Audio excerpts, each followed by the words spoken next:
వ్యాసుడు ఎలా ఉన్నాడు?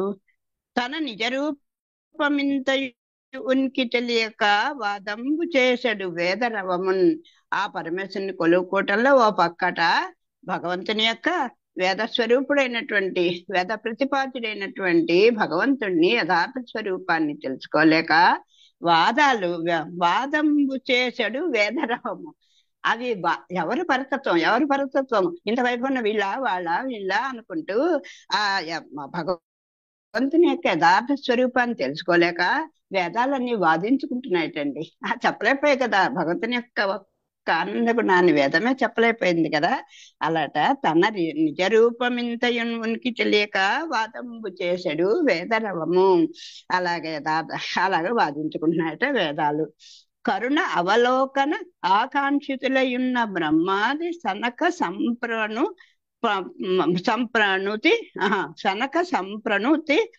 సంప్రణుతి రవము.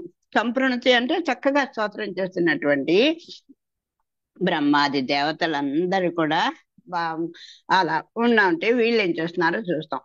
పక్కన పరమశివుని దయా దాక్షిణ్యం వీక్షణం కోసం నిరీక్షిస్తూ కరుణ అవలోకన ఆకాంక్షితులే ఆ పరమేశ్వరుని యొక్క కరుణా కటాక్షం కోసం కరుణతో దయతో కూడినటువంటి చూపుల కోసం ఎదురు చూస్తూ నిరీక్షిస్తూ బ్రహ్మాది సనక సంప్రణుతి రవము.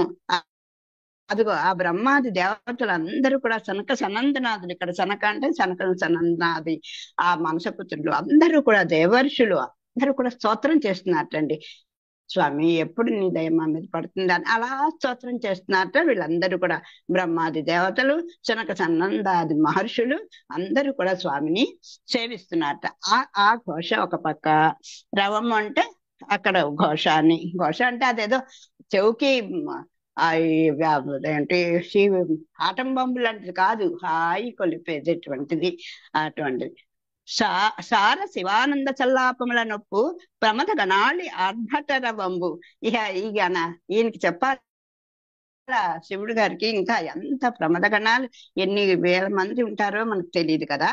ఒక పక్కంట సదాశివుని సల్లాపములు చెప్పుకుంటూ ప్రమద గణాలు ఆనందంతో కేకలు వేస్తున్నాయట. అబ్బా చూడు ఆ తల్లితో కూడింటే ఆయన వైభవం చూడు, ఇంతవాడు అంటూ చెప్పుకుంటారు కదా.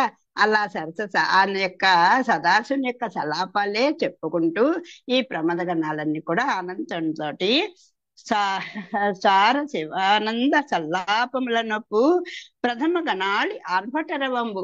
ఆర్భటం చేస్తున్నట్ట, ఆనందంతో గెంతులు వేస్తున్నట్ట, నాట్యం కేకలు వేస్తున్నట్ట. ఇంకోటి